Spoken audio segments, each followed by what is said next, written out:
dhalinyarada Soomaaliyeed waxaan ugu digaynaa in ay ka adkaadaan dareenkooda iyo nafsadooda.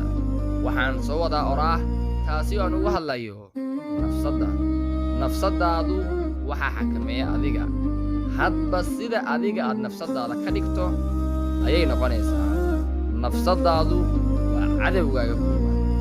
Sidoo kale waxaa la doonayaa in aad nafsadaadu ka adkaatid. Mar kastaahi oo nafsadaada ka adkaatid waa mar kastaahi oo aad noqoto qof guulaystay gaarayna hadafyadii ku lahaa. Oraahdeedu waxay u dhacaysaa sida tan: naftu yaynan qiiroon, ciyaali yaynan ku noolaan, qalalaasa abuur iyo qaablaa yaysan noqon, qabweyni hadalkiyo isqaadqaadka yay baran, qarni hore dad soo jiray qabiir ma ahan yay odhan. macnaha oraahdaani waxa ay ka dhigan tahay waxaa horta marka lala hadlaya nafsadda. qofku waxa uu ka adagaya uu la hadli karo nafsadiisa. nafsadaadana waxaa la doonayaa wax weliba oo wanaagsan inay nafsadaada u bareerto.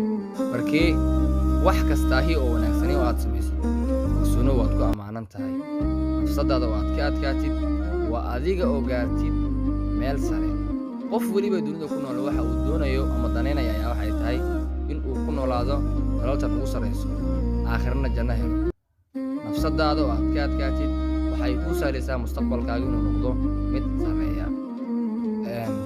oraahdaasi ka kooban 8 tuduc aan soo akhrinay waxa ay saldhig u tahay inaad ka fogaatid wax kastaahi nafsadaadu wiiqi kara ama hoos geli kara.